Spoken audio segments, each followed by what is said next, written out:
Welcome to the Deep Dive, where we plunge headfirst into the most intriguing corners of knowledge, extracting those surprising facts and, illuminating insights that help you truly connect the dots. Sometimes in the grand tapestry of these huge epic stories, the truly pivotal moments aren't always the earth-shattering battles or like the thunderous clashes of armies. Often the most profound turning points are actually deeply personal decisions, these quiet choices that just ripple outwards with seismic, world-altering consequences. That's such a crucial observation. Yeah, it's those really intimate moments of internal struggle and, moral reckoning that truly define characters and fundamentally alter the course of the narrative. Mhm. They sort of swing away the grandiosity of war and reveal the raw human core of the struggle, which honestly, in many ways, is far more compelling than any large-scale conflict. And that's precisely what we're going to be exploring today. We're diving deep into Chapter 22 of The Fellowship of the Ring, a chapter simply titled The Breaking of the Fellowship. Mm. Now, if you know your Tolkien, this isn't just any old chapter. It's widely regarded as one of the most, emotionally devastating and thematically rich moments in the entire trilogy. Absolutely. Devastating is the right word. Think about that for a second. We're talking about a saga filled with dragons, ancient evils, vast wars, and yet this particular chapter, with no cataclysmic battle at the gates of Mordor, no final boss to defeat, it stands out as one of the most impactful turning points. It truly is remarkable. It's just a masterclass in building tension and developing character through internal conflict rather than, external action. Right. The crisis here isn't met with swords, well, not initially anyway, but with a series of incredibly difficult personal decisions and the gradual erosion of trust. Mm-hmm. In what feels like a single fateful afternoon in the woods of Hen, the bonds that were forged over months of shared peril are stretched to their absolute limit. They're tested and ultimately fractured. Yeah. Friendships are tried, fates are sealed, and one of the most beloved characters makes this tragic choice that leads to his profound yet ultimately redemptive fall. So our mission today is to really extract the core insights from this pivotal chapter. We're going to unpack how this moment shatters the initial unity of the Fellowship, and in doing so, irrevocably sets the stage for the entire rest of the saga. We'll explore the heartbreak, the quiet courage, and the immense strength that define this moment for each of the characters involved. Yeah, because what's so remarkable about the breaking of the Fellowship is that it's not just the final chapter of a book or some tidy conclusion to a journey. No. It's the precise moment when the entire story fundamentally shifts gears, launching everything that follows. It's truly the end of the beginning. The end of the beginning. I like that.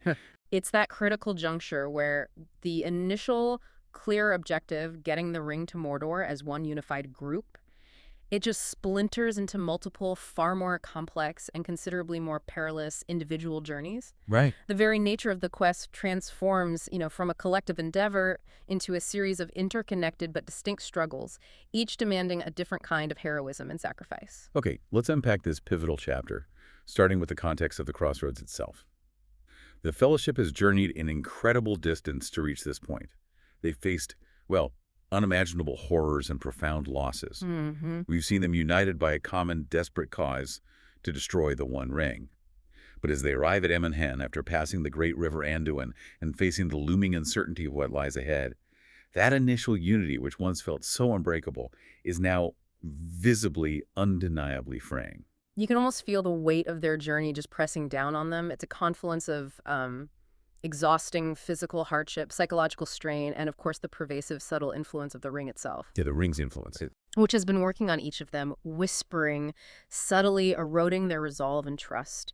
Particularly on Boromir. They've endured the horrors of Moria, the profound grief of losing Gandalf, their guide, and, their beacon. Literal loss. And the unsettling stay in Lothlorien. Their physical exhaustion mirrors this deep emotional and spiritual fatigue that has settled right into their very bones. The air at Hen, despite its natural beauty, feels heavy with unspoken tension. You can sense it in Tolkien's descriptions, too. It's not just in the dialogue, but in the atmosphere. It feels thick. And absolutely, the critical decision facing the group here is immense. Should they follow Frodo, the ring-bearer, directly into Mordor, which is the stated mission, right? Or should they go with Boromir to Minas Tirith, the great city of Gondor, to defend it against Sauron's gathering armies?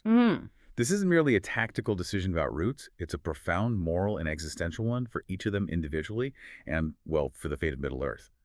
The stakes couldn't possibly be higher. What's truly fascinating about this juncture is that there is no obvious, straightforward answer. And that's precisely what makes this moment so compelling, so agonizing for the characters. Yeah, no easy way out. The overarching mission itself, the destruction of the ring, that remains perfectly clear. But the path forward, the immediate next step, is utterly shrouded in ambiguity. There's no map for this next leg of the journey, no clear counsel from Gandalf, no ancient prophecy laying out the way. Each member has to look inward, weigh their own convictions, and confront their deepest fears and loyalties. Exactly, and that puts an immense, almost unbearable burden on Aragorn. He's trying to step fully into his role as leader, a king in waiting, but he's doing so without Gandalf's wisdom, without the clear guidance they once had. He's really on his own in that sense. He's wrestling not just with the immediate safety of his friends, but with his own destiny, his responsibility to all of Middle-earth, and the terrible knowledge that any decision he makes will have unimaginable repercussions. You can almost feel the weight of that crown, even before he officially wears it. He's navigating this chaotic moment, trying to keep a fragile unity from completely fracturing. And then, as you mentioned earlier, you have Boromir. His internal struggle is palpable, perhaps the most tragic of all. Oh, definitely. He's a man of action, a warrior, haunted by the existential threat to his beloved city, Minas Tirith, and his people. He sees the gathering darkness, the relentless advance of Sauron's forces. And in his desperation, he begins to believe that the ring, in his mind, is the only way to save his people. Right, it's not pure greed. No, not at all. He's not seeking personal power in a tyrannical sense, not for his own dominion. He genuinely believes he could wield it for good, to protect his home and his family. It's a profound, tragic flaw, rooted in something inherently noble, his fierce patriotism and love for Gondor, which makes his descent all the more heartbreaking, doesn't it? It really does. Tolkien, in his absolute mastery, captures the tension of this moment, and he does it not through overt, shouting arguments, but through something far more insidious and subtle. Unease, silence, and telling glances. Yes. The quietness is almost louder. It's the unspoken anxieties, the subtle shifts in posture, the way characters avoid eye contact, the heavy atmosphere. It's the constant low hum of doubt that permeates their camp. This insidious nature of the tension is key because it's in this profound uncertainty, this internal fraying, that evil finds its way in. It's like a tiny, unnoticeable crack forming in a dam. And the immense pressure of the quest just builds and builds until the smallest flaw becomes catastrophic. That's a perfect analogy. It's the erosion of trust that begins internally within each character's heart and then subtly spreads throughout the group. The external pressures of the quest, the looming threat of Mordor, the physical toll, the grief, and the very proximity of the ring itself all amplify the internal doubts that each character already carries. Tolkien uses meticulous description to show this, not just telling us they are tense, but showing us their strained silence, the careful avoidance of direct conversation. This creates vulnerabilities even in the strongest bonds, making them susceptible to manipulation, even if that manipulation comes from within, from their own fears and desperate hopes. So what does this all mean for us, the listener, beyond the immediate narrative? It really highlights how external pressures and internal doubts can create devastating vulnerabilities, even in what seem like the strongest bonds, doesn't it? Absolutely. It's not always a frontal assault, an overt enemy that breaks us or our groups. Sometimes it's the quiet erosion, the whispers of fear and uncertainty that exploit existing weaknesses. It's a powerful lesson in how even the most well-intentioned groups can fracture under the weight of difficult choices and conflicting desires. It's a testament to the fragility of unity when faced with an impossible situation. And it underscores a deeper truth. The true strength isn't just about resisting overt evil, but also about navigating the subtle ways that fear, desperation, and even what appear to be good intentions can be twisted into something destructive. It's about recognizing the vulnerabilities within ourselves and our most cherished relationships, and understanding that the enemy often works by division, exploiting internal discord. The ring is a master at this. It doesn't force you to be evil, it simply offers to fulfill your deepest, often noble desires, but on its terms. Which brings us to one of the most powerful and tragic moments in the book. Boromir's downfall. His is not the fall of a cartoon villain, but truly the agonizing tragic fall of a good man. So tragic. He's driven by a mixture of desperation and an almost kingly pride in his people, as we discussed. And in that moment of weakness and delusion, he finally confronts Frodo alone, trying to take the ring from him. It's utterly heartbreaking because, his ultimate intentions, however misguided, stem from a place of profound love for his people and a desperate desire to protect them. And the words themselves are chilling, aren't they? He cries out, "It should be mine, give it to me." But as you rightly observed, this is absolutely not cartoon villainy. No, definitely not. Boromir doesn't want the ring for himself in a purely selfish, power-hungry way to rule over others. His mind is consumed by the vision of a triumphant Gondor, and he genuinely believes he could wield the ring, harness its immense power to save his people, to defend Minas Tirith from Sauron's encroaching shadow. He believes it's the only solution, an ultimate weapon against the encroaching darkness. He wants to use it for good. And that's what makes his failure so profoundly human, so deeply relatable, and ultimately so heartbreaking. The ring's power isn't just about making people greedy for power in a superficial sense. No. It preys on good intentions, twisting them into obsessive, destructive desires. It finds the deepest, most honorable desires to protect, to save, to win, and then corrupts them. Convincing the bearer that only it can fulfill those desires, that only its power is enough. It whispers, "You want to save your family, your city, your world. Use me. I am the means to your noble end." Such a seductive lie. It's an illusion of control that leads directly to enslavement. This raises an incredibly important question for us to ponder. How does seemingly noble intent get weaponized by evil? The ring doesn't corrupt by forcing evil onto someone, by making them commit overtly wicked acts against their will. Right, it's subtler. Instead, it corrupts by offering a shortcut to good, by promising ultimate control and the power to achieve what one genuinely believes is right. It's insidious precisely because it leverages virtue against itself. Boromir isn't an evil man. He's a man burdened by immense responsibility and love, and the ring exploits those very virtues, using his patriotism and courage as a lever to pry open his soul. It's a masterful depiction of how corruption doesn't always come from embracing darkness, but sometimes from an uncritical pursuit of light. The moment itself is an absolute gut punch. Frodo, in sheer terror and desperation, escapes by putting on the ring and vanishing. Just vanity. The Fellowship's illusion of unity is shattered not by an external force, but by an internal betrayal, albeit one born of overwhelming desperation and a terrible corrupting influence. The trust is irrevocably broken in that instant. And then we immediately see Boromir realizing with horrifying clarity what he's done. He breaks down in utter guilt, overwhelmed by the magnitude of his actions, his desperate plea to Frodo echoing in his own ears. It's a truly raw, vulnerable moment of profound self-condemnation. It's his immediate, visceral, and profound regret that underscores his inherent goodness and his true character, despite his fallibility. He's horrified by his own actions, by the monstrous person the ring almost made him become. His arc reminds us of a universal truth, that even the noblest hearts can falter, that humanity is inherently fallible and prone to error, especially under immense pressure. But crucially, it also teaches us that redemption often follows failure, if one is given the chance to seek it through acts of courage and sacrifice. What I find particularly compelling here is how this intimate moment of personal failure in Boromir seems to mirror the larger battle against Sauron. It feels like a microcosm of the entire quest. It absolutely is. The ring's most fundamental power is to corrupt, and it seeks to corrupt the strongest, those with the greatest desire to effect change, to save their world. Boromir's fall illustrates that the greatest threats aren't always external armies or monstrous beasts.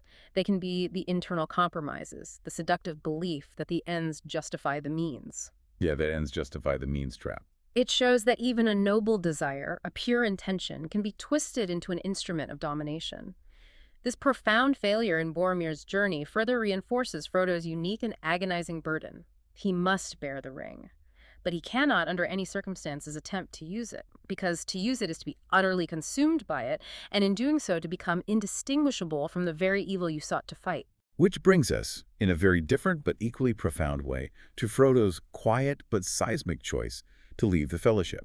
It's a profound, terrifying realization for him in the immediate aftermath of Boromir's attack. He sees it clearly then. He understands that as long as he remains with the others, the ring will continue to divide them, to prey on their weaknesses and desires, to cause friction, and ultimately destroy the bonds of the Fellowship.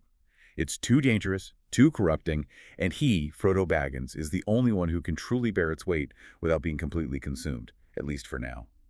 And so, in an act of immense courage and self-sacrifice, knowing the unimaginable perils ahead, he decides to go to Mordor alone, without Aragorn, without Legolas, without Gandalf, and even initially, without Sam. Wow. Can you imagine that decision? The sheer terrifying isolation of it? It truly is the ultimate act of self-sacrifice. Hmm. He takes the immense burden of the ring, which has already caused so much friction and pain within the group, and chooses to carry it in solitude to protect those he cares about from its insidious influence and the temptation it represents. It's a stark, powerful contrast to Boromir's desire to wield the ring for what he perceived as good. Frodo's profound wisdom is in knowing that the ring cannot be wielded for any good purpose. It can only be destroyed. And the only way to facilitate that destruction, he believes, is to remove himself as a source of temptation and discord for his companions.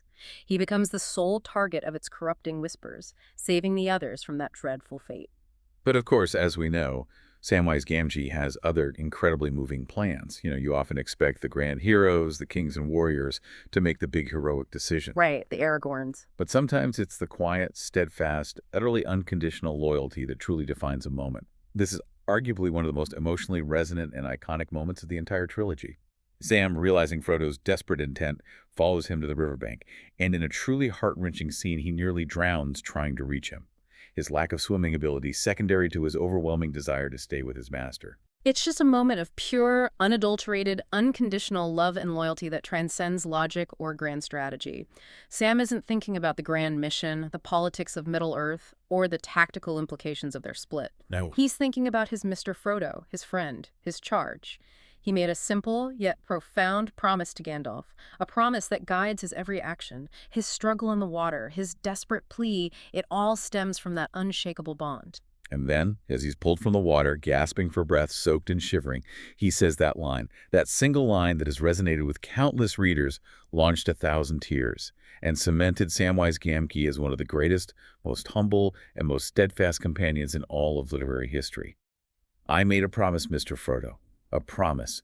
Don't you leave him, Samwise Gamgee. And I don't mean to. Goosebumps. Every time. It's so simple, so profound, yet it captures the very essence of devoted companionship in the face of impossible odds. What's truly fascinating here is how this moment of intensely personal, almost familial loyalty contrasts so sharply with the broader political and military dilemmas facing the rest of the Fellowship back at the camp. Right.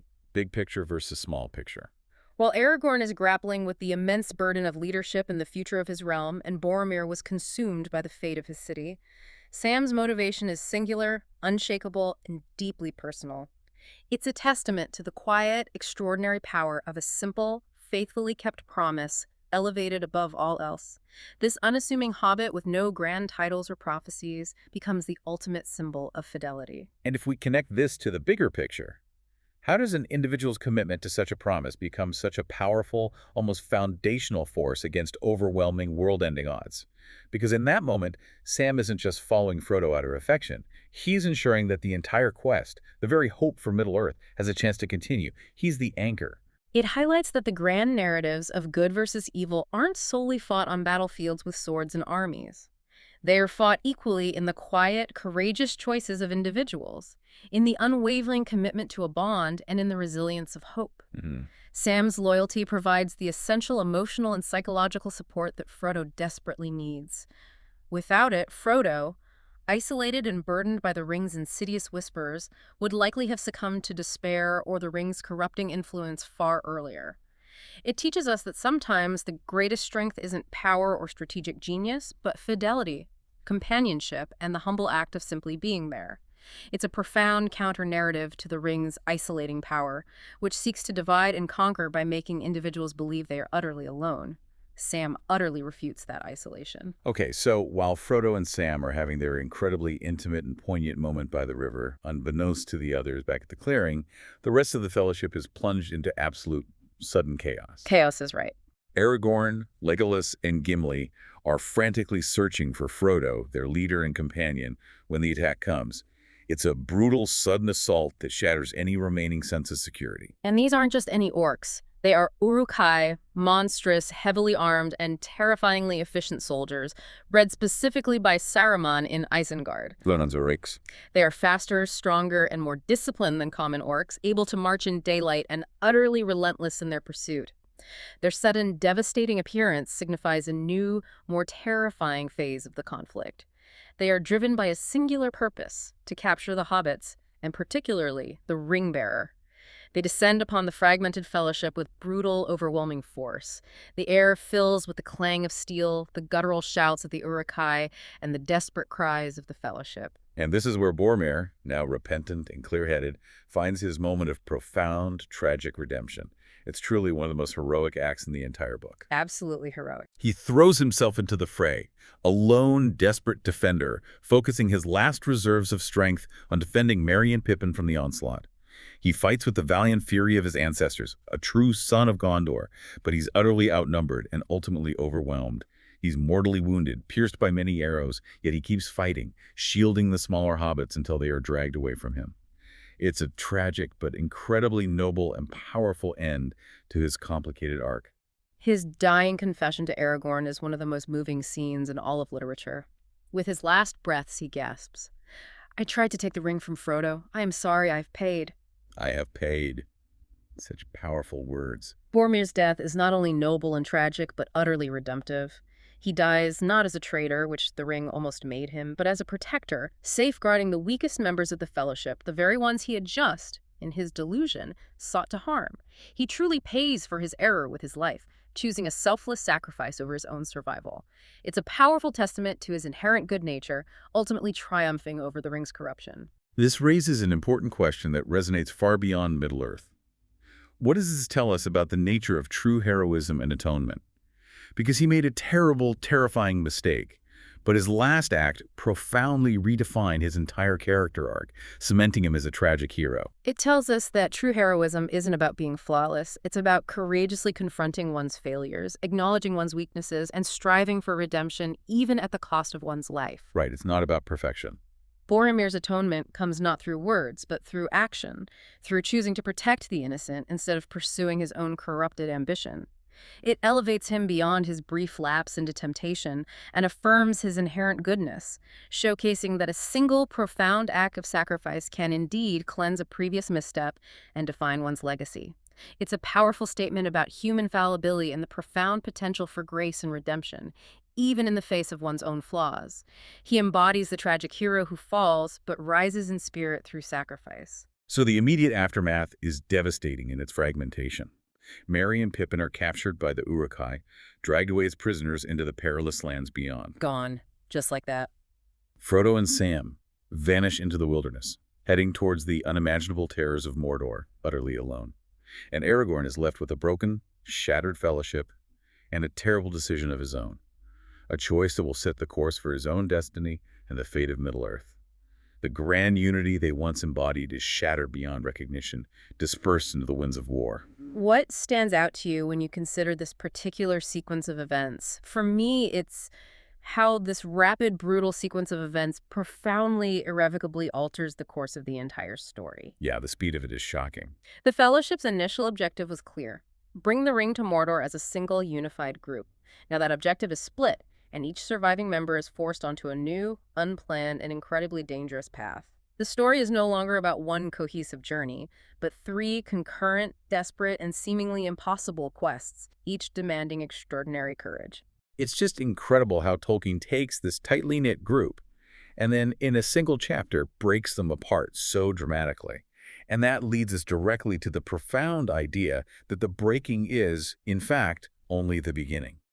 This chapter, even though it ends the first book of the trilogy, it doesn't wrap things up neatly, doesn't offer a satisfying conclusion to a single storyline. Not at all. It's the opposite. Instead, it breaks them open, shattering the initial premise of the quest and leading to new, more challenging, and in many ways, far more personal paths for everyone involved. This is a hallmark of Tolkien's unique narrative approach. He doesn't offer tidy endings here, no comfortable resolutions. Instead, he offers deeply impactful transitions. Transitions, that's a good word for it. These are moments where characters are tested to their absolute limits. where they are broken down by adversity and ultimately reshaped by their experiences. The clear, unified line of the quest is shattered into fragments, each forced to forge its own way, to discover their own strengths, and to face their own unique set of trials. It's a testament to the organic, unfolding nature of his grand narrative. And this is where the new, fragmented structure of the Fellowship truly solidifies into three distinct, perilous new paths. First, you have Frodo and Sam heading into Mordor alone. The immense, unimaginable weight of the world literally on Frodo's neck, the ring burning at his chest. They are the core of the ring quest, now stripped of all protection and guidance, relying only on their bond and sheer will. Just the two of them against everything. Their journey becomes one of quiet, agonizing perseverance, driven by a selfless, terrifying purpose. Then there's Aragorn, Legolas, and Gimli. Instead of continuing directly towards Mordor, they make the agonizing, honorable decision to set off in relentless pursuit of the captured hobbits, Merry and Pippin. A choice driven by loyalty. Exactly. This is where Aragorn truly embraces his leadership, not just as a king in waiting, but as a protector, a friend, and a man driven by loyalty and a deep sense of justice. Their journey becomes one of relentless pursuit, improbable alliances, and a burgeoning sense of duty that stretches far beyond the ring quest itself, becoming its own epic adventure. The Three Hunters. And finally, Boromir is gone, his sacrifice marking the true, tragic cost of the quest. His absence creates a palpable void within the original Fellowship, a poignant reminder of what they've lost. You feel his absence. But his death also serves as a stark, indelible reminder of the ring's corrupting power and the profound price of freedom. His end isn't just a loss. It's a powerful catalyst, a solemn warning, and a tragic example that resonates throughout the rest of the story, influencing the choices and resolve of those who remain. If we connect this to the bigger picture, how does the breaking of one seemingly clear path often lead to the discovery of multiple, equally significant, and sometimes even more profound new journeys? It's a fundamental narrative principle at play here. The initial unity, while strong and noble, was perhaps unsustainable given the insidious nature of the ring and the sheer scale of the conflict. This breaking forces each character to grow, to face their own unique challenges independently, and ultimately to contribute to the larger struggle against Sauron in ways they never could have within the confines of the original unified fellowship. It is through this dispersion that their individual strengths are truly forged and revealed. It's a beautiful and deeply resonant thought. Yeah. The idea that sometimes breaking apart, experiencing loss and separation, is the only way to truly find your deepest strength, or to enable new, unforeseen strengths to emerge. Yes. And not just a plot device, it's a profound transformation for each character, mirroring the transformative power of adversity in our own lives. Indeed. It's a narrative decision that elevates The Lord of the Rings beyond a simple adventure story. It imbues it with a deeper realism about the nature of adversity, the unpredictable paths that life can take, and the complex interplay of fate and free will. It shows that sometimes the most effective way forward isn't to hold rigidly to the original plan, but to adapt, to diverge, and to trust that new paths will lead to unexpected victories. So as we wrap up this deep dive into the breaking of the Fellowship, let's briefly revisit the core themes we've explored. We've seen the immense, defining power of choice, how individual decisions, not just grand battles, shape destiny. Absolutely, choice is central. We've witnessed the insidious, corrupting nature of temptation, particularly how the ring preys on and twists, even the noblest intentions. That twisting of good. We've been moved by the strength of unconditional, unwavering loyalty, exemplified so powerfully by Samwise Gamgee, and we've grappled with the true, often devastating cost of a quest, recognizing that even the most righteous and noble endeavors demand immense sacrifice. And through it all, we've witnessed the profound transformation that comes from adversity. This chapter isn't merely an ending to a book, it's a crucible. Characters are forged anew in the fires of loss, fear, and daunting new responsibilities. They emerge from this shattering moment forever changed, but also, in many ways, stronger and more defined. The breaking of the Fellowship is truly one of Tolkien's greatest achievements. Not because it's epic or action-packed, though it has moments of both, but because it is so intimate, so emotionally raw, and in hindsight, so utterly inevitable. Intimate and inevitable. Yeah. It shows us that real courage isn't always about fighting monsters with swords or charging into grand battles. Sometimes it's about choosing to go on alone, burdened by an impossible task, knowing the solitude and terror that awaits. Sometimes it's about letting go of what you thought was the only way, releasing control, and trusting in an uncertain future. And sometimes Profoundly, it's about standing back up after you've fallen, acknowledging your mistakes and redeeming yourself through a final selfless act of sacrifice. Like Boromir. This isn't the end of the story. It's merely the end of the beginning. And the road ahead, for everyone involved, only gets harder, but perhaps more meaningful from here. It leaves us with a provocative thought, maybe. When faced with immense pressure and when an established path seems to break, what truly defines that break for you? Is it a failure? Or is it an inevitable catalyst for new, unforeseen strengths and paths to emerge? Something to ponder as you navigate your own journeys and the unexpected turns they take. Thanks for joining us on this deep dive. We'll see.